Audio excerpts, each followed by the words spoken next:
यहाँ एउटा क्वेसन छ क्लास 11 को लागि consider the figure below the current through 6 ohm resistor is 4 ampere in the direction shown what are the currents through the 25 ohms and 20 ohm resistor. यहाँ figure छ, फिगरमा एउटा यहाँ ब्याट्री सोर्स दिएको छ, यहाँ 20 ओहमको रेजिस्टेन्स दिएको छ, यहाँ 6 ओहमको अक्रसमा 4 एम्पियर करेन्ट दिएको छ र यसको अक्रसमा केही दिएको छैन, यसमा पनि केही दिएको छैन। हामीलाई यसको अक्रसको करेन्ट र यसको अक्रसको करेन्ट कति हुन्छ भनेर हामीलाई निकाल्नु पर्ने छ है त। यसको लागि सुरुमा हामीले के गर्नुपर्छ त भन्दाखेरि पहिला हाम्रो गिभन के छ भन्ने कुरा लेख्नु पर्यो।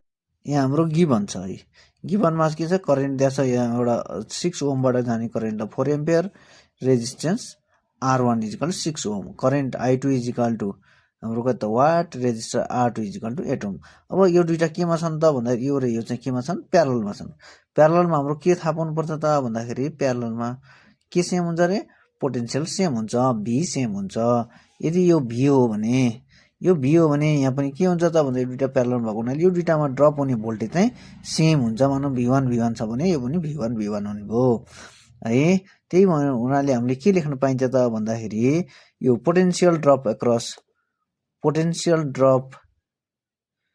Across 6 ohm equal to potential drop across कति त भन्दाखेरि 8 ओहम लेख्न पाइयो है। पोटेन्सियल ड्रप भनेको भी हो, भी भनेको I1 into R1 equal to I2 into R2।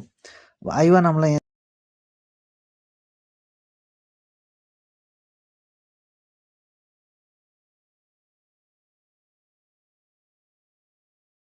है। अब यहाँनिर I3 भनेको कति त भन्दाखेरि फ्रम फिगर हामीले कति देख्नु पायो त भन्दाखेरि I3 equal to I1 plus I2। So I1 भनेको 4 प्लस 3, 4 प्लस 3 भनेको 7 एम्पियर भनेको the current through 25 ohm resistor is the current through 25 ohm resistor is 7 ampere भनेर हामीले भन्न पाइयो। त्यसै गरी अब हामीले के गर्नु पर्यो त भन्दाखेरि 20 ओहमको अक्रसको करेन्ट निकाल्नु पर्ने छ है। यसको निकाल्नको लागि सुरुमा यो तीनटा यो र यो तीनटा केमा छन्, यो दुईटा प्यारललमा छन्, योसँग यो केमा छ, सिरिजमा छ है। र यो तीनटैसँग यो केमा छ, प्यारलल। यो तीनटैमा जति के त भन्दाखेरि भोल्टेज ड्रप हुन्छ र योसँग ड्रप हुने भोल्टेज चाहिँ के हुन्छ भन्दाखेरि बराबर हुन्छ। किन, दुईटा प्यारललमा छ, प्यारललमा के हुन्छ रे, भोल्टेज बराबर हुन्छ। त्यही भएको हुनाले अब हामीले के निकाल्नु पर्यो त भन्दाखेरि हामीले फर्स्टमा इफेक्टिभ निकाल्नु पर्यो, आर इफेक्टिभ भनेर हामीले निकाल्नु पर्यो है। ल आर इफेक्टिभ भनेको हाम्रो यो R1 parallel R2 plus R3 हुन्छ। यो R1 प्यारललको फर्मुला यो भइहाल्यो, 6 इन्टु कति भयो त भन्दाखेरि 4 divide by 6 plus 4 plus R3 भनेको हाम्रो 25 छ। यो दुईटा सबैलाई जोड्दाखेरि हाम्रो क्यालकुलेटर हाल्नु त कति आउँछ, यति गर्दाखेरि हाम्रो क्यालकुलेटरमा कति आयो त भन्दाखेरि 27.4 आयो है। 27.4 के आयो त भन्दाखेरि ओहम आयो।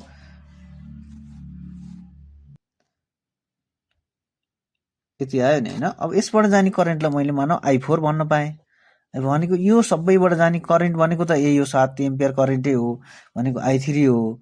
I3 into R effective is equal to I4 into 20 माथि गरेको जस्तै सिमिलर तरिकाले हामीले गऱ्यौँ भने कति आउँछ होला त्यो हामीले निकाल्नु पर्यो है। Now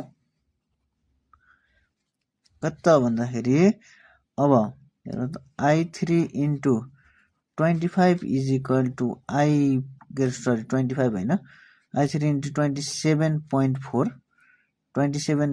equal to I4 into कति 20। यहाँबाट सल्भ गर्दाखेरि हाम्रो I3 को भ्यालु दिएकै छ, आएकै छ 7 into 27.4 equal to I4 into कति 20।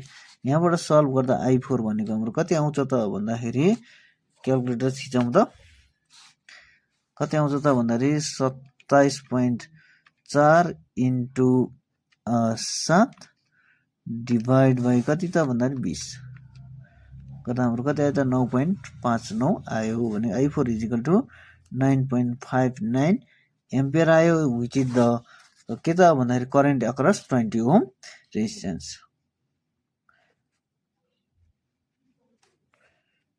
20 ओम रेजिस्टर